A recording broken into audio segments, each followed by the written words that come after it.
Hello बच्चों, class BSc BEd third year के लिए फिजिकल केमिस्ट्री का यूनिट 5 का पार्ट नंबर 2 जिसका नाम है physical property and molecular structure, भौतिक गुण व आणविक संरचना, जिसका पार्ट नंबर 1 की हम आज बात करने जा रहे हैं।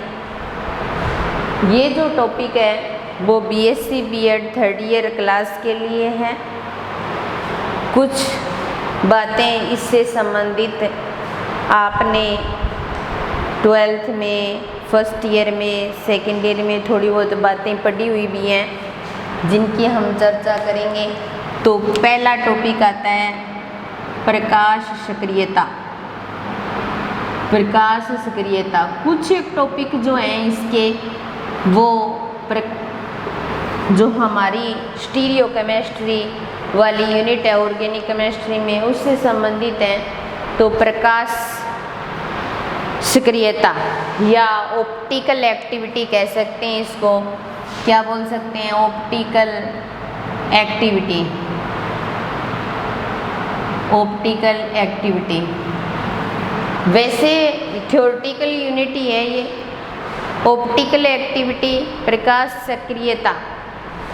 कुछ पदार्थ ऐसे होते हैं जिनका सॉल्यूशन लेते हैं अपने, और उस सॉल्यूशन में से समतल ध्रुवित प्रकाश, जिसको प्लेन पोलराइज्ड लाइट बोला जा सकता है, उस लाइट को गुजारा जाता है। वैसे तो ये सारी प्रक्रिया एक ध्रुवण मापी या पोलरीमीटर बोल सकते हैं उसके अंदर होती है, लेकिन हम जब किसी एक ऐसे यौगिक का सॉल्यूशन ले रहे हैं जो ध्रुवित प्रकाश के प्रति या समतल ध्रुवित प्रकाश के प्रति एक्टिव है, उस पदार्थ का सॉल्यूशन से लेकर उसके अंदर हम समतल ध्रुवित प्रकाश को गुजारते हैं, तो वह पदार्थ क्या करता है, उस समतल ध्रुवित प्रकाश को घुमाता है।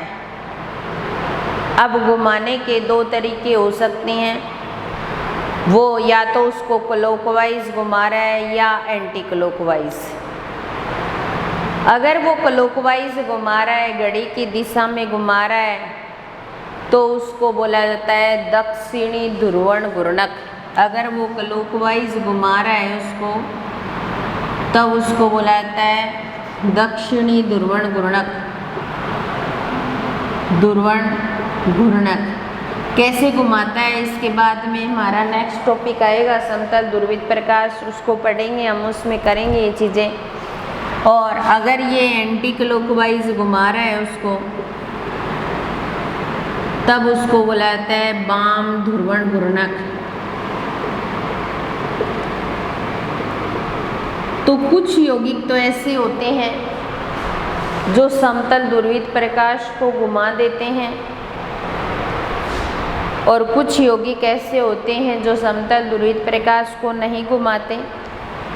जो यौगिक समतल ध्रुवित प्रकाश को घुमाते हैं वो ध्रुवण घूर्णक यौगिक होते हैं, और जो नहीं घुमाते वो ध्रुवण अघूर्णक यौगिक होते हैं जो घुमा नहीं सकते। तो इसलिए हम ऐसा कह सकते हैं कि जो यौगिक प्रकाश को दाईं या बाईं ओर घुमा देते हैं और प्रकाश दाईं या बाईं ओर घूम जाता है, तो उसे प्रकाश सक्रियता या ऑप्टिकल एक्टिविटी कहा जा सकता है। प्रकाश सक्रियता या ऑप्टिकल एक्टिविटी कहा जा सकता है। फिर उसके बाद में हमारा नेक्स्ट टॉपिक आता है समतल ध्रुवित प्रकाश। समतल ध्रुवित प्रकाश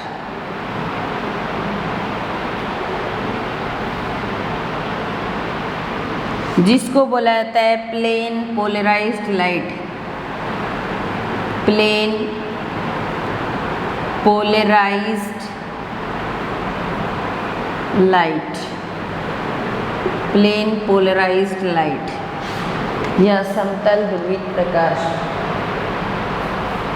इस प्रकार सबसे पहले हम इसके डायग्राम की बात करते हैं। डायग्राम बना रहे हैं, फिर इस चीज़ को लेंगे हम।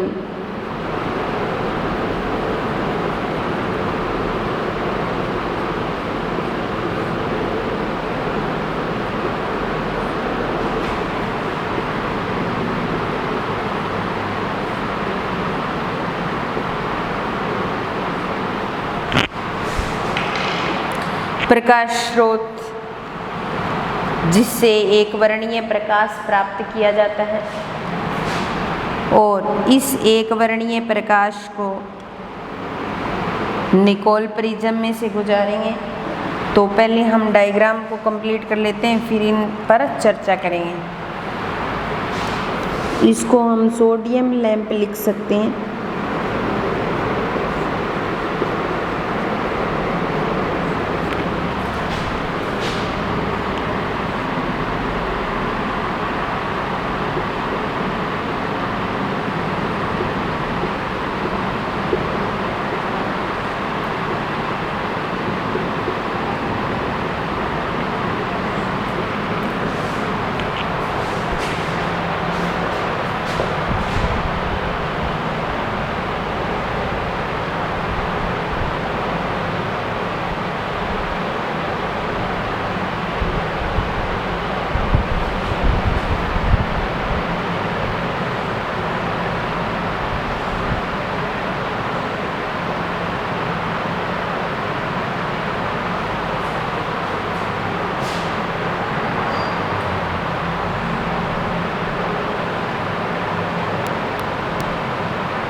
ये हमारा समतल ध्रुवित प्रकाश। वैसे सामान्यतः प्रकाश में 7 रंग होते हैं और जो प्रकाश होता है वो चुंबकीय तरंगों के रूप में गति कर सकता है। सबसे पहले प्रकाश स्रोत के रूप में हम एक वर्णीय प्रकाश को ले रहे हैं और सोडियम लैंप को ले रहे हैं प्रकाश स्रोत के रूप में। इससे जो प्रकाश प्राप्त कर रहे हैं वो प्रकाश स्रोत के रूप में हम प्राप्त कर रहे हैं। तो उस प्रकाश की जो तरंगे निकल रही हैं या जो तीर के निशान है वो सभी दिशाओं में है। तो इस प्रकाश को एक वर्णीय प्रकाश कहा जाता है। सोडियम लैंप से प्राप्त प्रकाश एक वर्णीय प्रकाश होता है। उस प्रकाश को निकोल प्रिज्म में से गुजारते हैं। निकोल प्रिज्म में से गुजारने के बाद में वो प्रकाश की किरणें सारी एक ही तल में व्यवस्थित हो जाती हैं, एक ही प्लेन में व्यवस्थित हो जाती हैं। इसीलिए समतल ध्रुवित प्रकाश या प्लेन पोलराइज लाइट कह सकते हैं हम। उसके बाद में इसको ध्रुवण घूर्णक यौगिक में से गुजारा जाता है। ध्रुवण घूर्णक यौगिक में से गुजारने के पश्चात ये जो प्रकाश होता है वो घूम जाता है, या तो क्लॉकवाइज या फिर एंटी क्लॉकवाइज। अगर ये क्लॉकवाइज घूमता है तो इसको दक्षिणी ध्रुवण घूर्णक या डेक्सो रोटेटरी या डी पॉजिटिव से शो किया जाता है, और एंटी क्लॉकवाइज घूमता है तो उसको वाम ध्रुवण घूर्णक या लीवो रोटेटरी या एल नेगेटिव से शो किया जाता है। तो ये समतल ध्रुवित प्रकाश या प्लेन पोलराइज लाइट जिसके अंदर प्रकाश स्रोत लेते हैं, प्रकाश स्रोत से प्रकाश प्राप्त किया, निकोल प्रिज्म में गुजारने के बाद में सारी लाइनें एक ही तल में व्यवस्थित हो गई, एक ही प्लेन में व्यवस्थित हो गई। इसलिए इसको क्या नाम दे दिया गया? समतल ध्रुवित प्रकाश। ध्रुवण घूर्णक यौगिक में से गुजारा।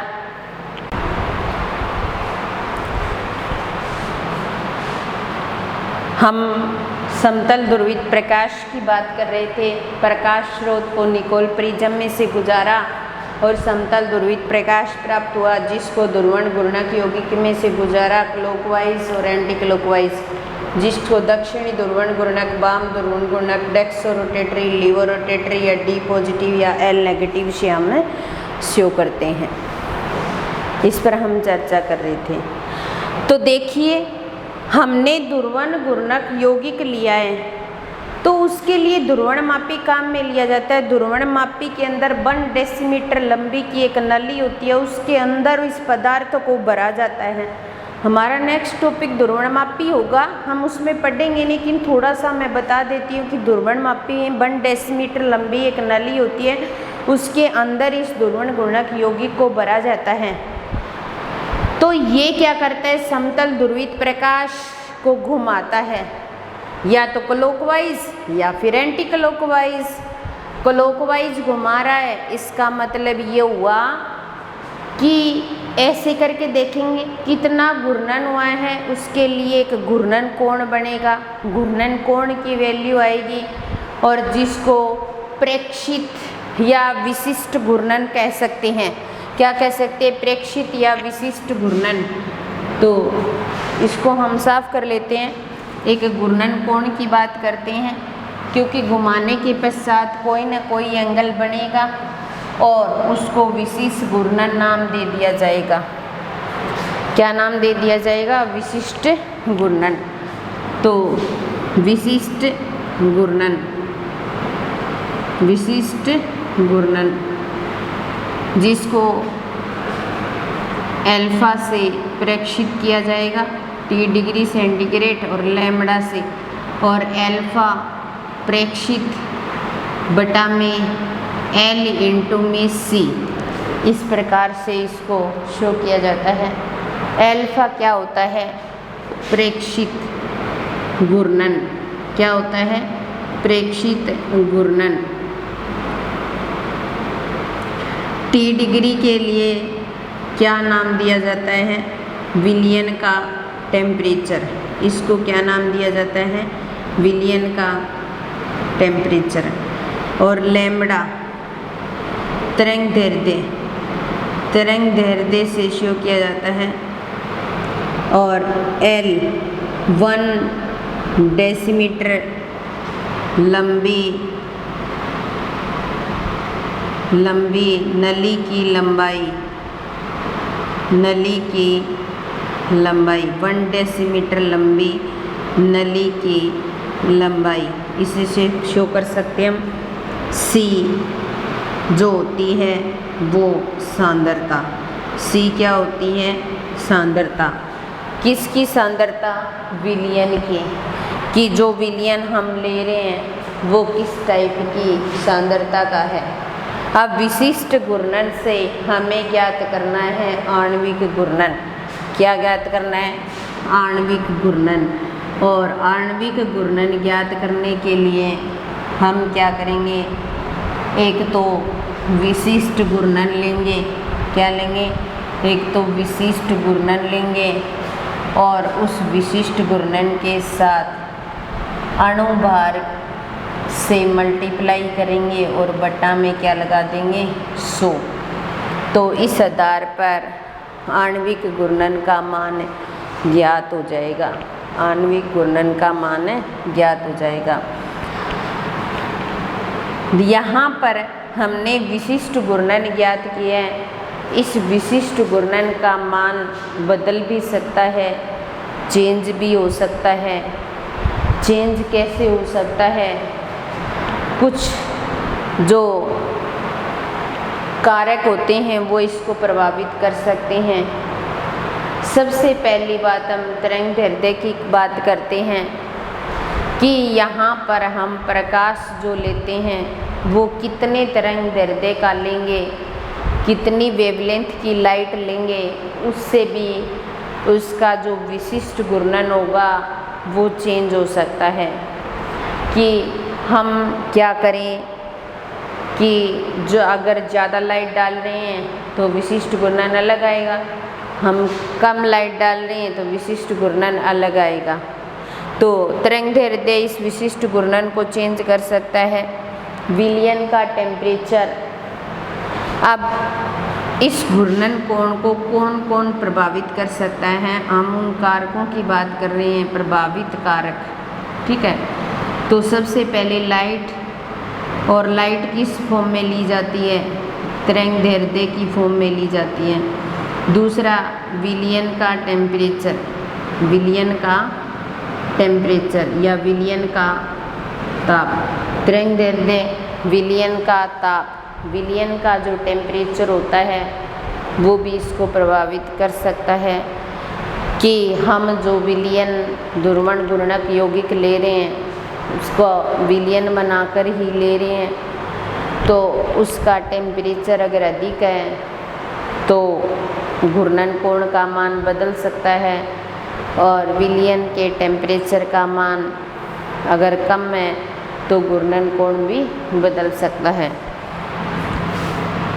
विलायक की प्रकृति, विलायक की प्रकृति, विलायक की प्रकृति जो होती है वो भी घूर्णन कोण को बदल सकती है। विलायक किस प्रकृति का होगा? यानी कि हम जो सॉल्वेंट काम में ले रहे हैं सॉल्यूशन बनाने के लिए वो किस टाइप का ले रहे हैं, कौन सा विलायक ले रहे हैं हम, उससे भी घूर्णन कोण बदल सकता है। विलयन की सांद्रता, विलयन की सांद्रता से भी इसके घूर्णन कोण का मान बदल सकता है। सांद्रता अगर ज़्यादा है तो घूर्णन कोण का मान चेंज हो सकता है, कम है तब भी चेंज हो सकता है, तो घूर्णन कोण का मान इस प्रकार से बदल सकता है। तो ये था समतल ध्रुवित प्रकाश और उसका विशिष्ट घूर्णन कोण जिसका मान अलग अलग होता है। आणविक घूर्णन और विशिष्ट घूर्णन दोनों का मान हमने ज्ञात किया। उसके बाद में घूर्णन समतल ध्रुवित प्रकाश से संबंधित एक और टॉपिक ध्रुवणमापी, या फिर इसको बोला जाता है पोलैरिमीटर, जिसके द्वारा घूर्णन कोण का मान ज्ञात किया जा सकता है। तो सबसे पहले इसका डायग्राम देखते हैं।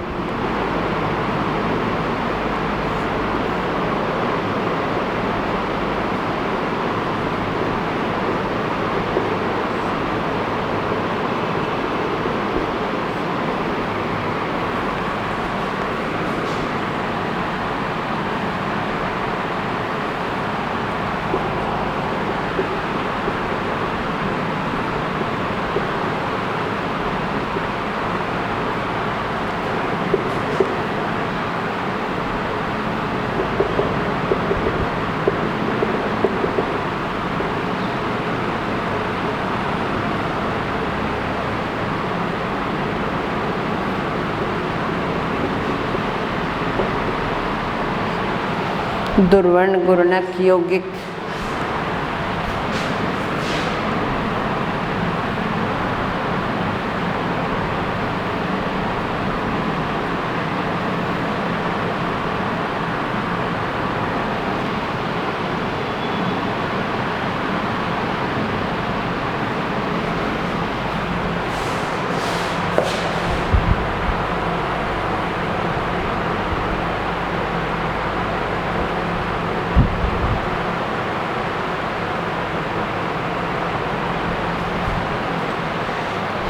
तो ये ध्रुवणमापी का डायग्राम है, जिसके अंदर सबसे पहले प्रकाश स्रोत और प्रकाश स्रोत के बाद में दो निकोल प्रिज्म जिसको ए और बी नाम दिया जाता है,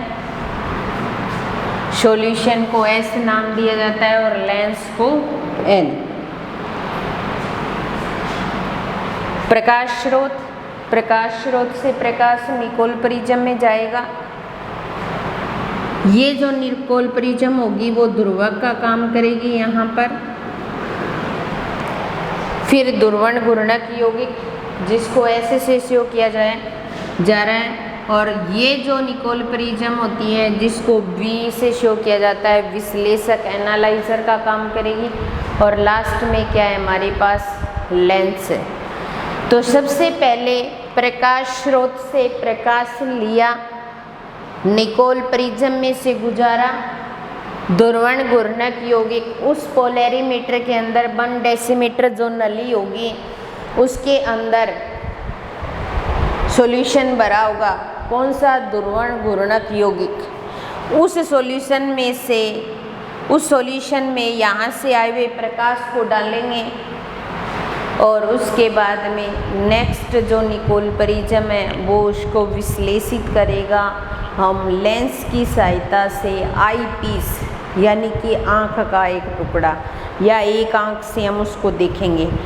उस घूर्णन कोण को देखने के लिए हम लेंस को ऐसे घुमाएंगे तो वो दक्षिणी ध्रुवण घूर्णक होगा, जिसको डी से डेक्सोरोटेटरी दक्षिणी ध्रुवण घूर्णक या डी पॉजिटिव से शो करेंगे। अगर उसको बाईं ओर घुमा रहे हैं तो उसे लिवोरोटेटरी एल से या नेगेटिव साइन से शो करेंगे। तो ये था ध्रुवणमापी। तो हमने प्रकाश सक्रियता और समतल ध्रुवित प्रकाश और उससे संबंधित जो टॉपिक था ध्रुवणमापी, उस पर हमने चर्चा की। उसके बाद नेक्स्ट जो 2-3 टॉपिक हैं वो इस टॉपिक से थोड़े हटके हैं, तो उनकी हम नेक्स्ट क्लास में चर्चा करेंगे। धन्यवाद।